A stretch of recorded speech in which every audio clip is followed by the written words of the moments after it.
afternoon.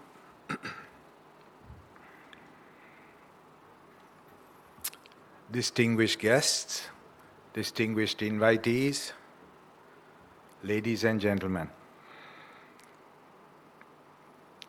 I am honored to be speaking at this prestigious event. Thank you, Professor Watawala and the Institute of Chartered Professional Managers of Sri Lanka for this opportunity. Making Sri Lanka a hub for exports.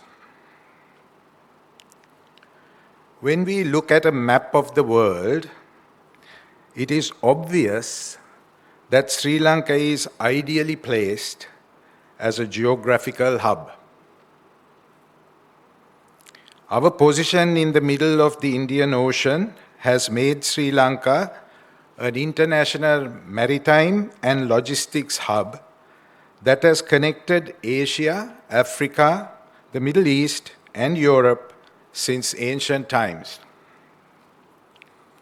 Therefore, with further development of its ports and logistics, making Sri Lanka a hub for exports would be most logical and desirable.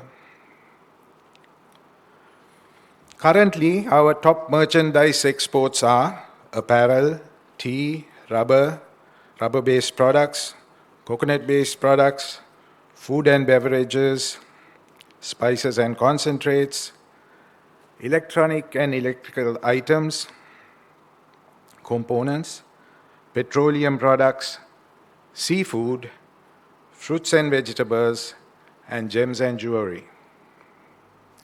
Our top service exports are transport and logistics, information technology, and financial services. And these are the only sectors earning over 100 million USD per annum. 11 merchandise sector exports and 3 service sector exports. I believe that one of our great opportunities for growth lies in agriculture. In fact, agriculture showed growth during the last year, during the pandemic. Sri Lanka has been world famous for its spices since ancient times. We were even colonized for our spices. Ceylon cinnamon, black pepper, cardamom, ginger, and turmeric are all the highest quality found in the world. We are the world leader in true cinnamon. Our soil, our climate, and even the gravity,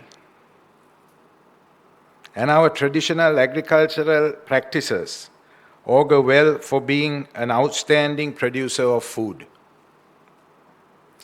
We have great opportunity to develop production and processing capacity of our spices. We need to improve our post-harvest handling and processing. Organic, chemical-free agriculture is growing in popularity around the world. I would like to see us being the world leader in organic spices. Born in Sri Lanka, branded spices that can boast being single origin and unadulterated. We should be able to sell our spices to the world's best chefs who would appreciate the consistent flavor and purity of our spices. Spices need to be marketed like fine wine or single malt whiskey. I believe there is an untapped market in the world for pure single origin spices.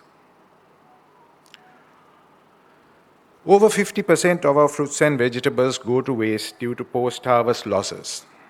Post-harvest technology, storage and handling, cold chains, processing, transport are all needing serious improvement in Sri Lanka.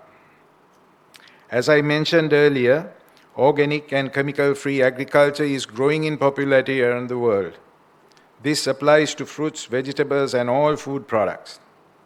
This would be the best value addition to our exports in agriculture. Over the past year, the whole world has witnessed unprecedented economic disruption.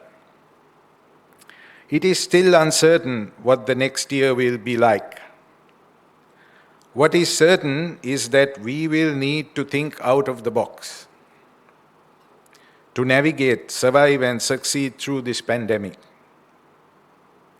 In this context, and the context of people-centric development as envisaged by His Excellency President Gotabaya Rajapaksa, I would be failing in my duty if I do not talk about the SME-led growth. SMEs are said to be the backbone of an economy. It is very much the case in many countries such as US, China, Japan, Germany, and even the UK. Moreover, each of these countries are reporting growth in the SME sector as well. Therefore, it is crucial that we in Sri Lanka pay more attention to our SMEs. In making Sri Lanka a hub for exports, I would like to propose that we think of export hubs. Export hubs are collaborative business networks that help small and medium enterprises in growth sectors to harness opportunities in global marketplaces. Export hubs will develop export strategies based on local strengths, which will align with the national strategies. In the Sri Lankan context, most of our SMEs are informal. They lack basic skills necessary to succeed in business or to survive a crisis.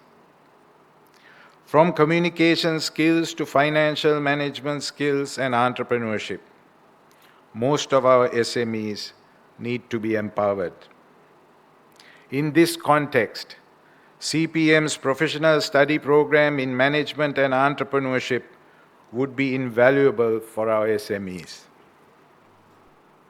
When I returned home from the US 30 years ago, I inherited a cottage industry in my home with 90 employees. After working for 10 years in a highly professional engineering company in the US, to taking over a cottage industry in Sri Lanka was quite a shock. So I had to reach out for help. Mr. Upali Ratnayaka and his illustrious son Amal, who happens to be my cousin by the way, came to my rescue. After evaluating the situation, they recommended that I hire a management consultant. So they found me an outstanding consultant who worked with me and my bookkeeper to develop systems for the company. Soon we had excellent reports and charts necessary to manage the company. Soon we were able to certify as an ISO 9000 company and win several export awards nationally. In conclusion, I would like to quote Dr. Albert Einstein. Insanity is doing the same thing over and over again and expecting different results. Thank you.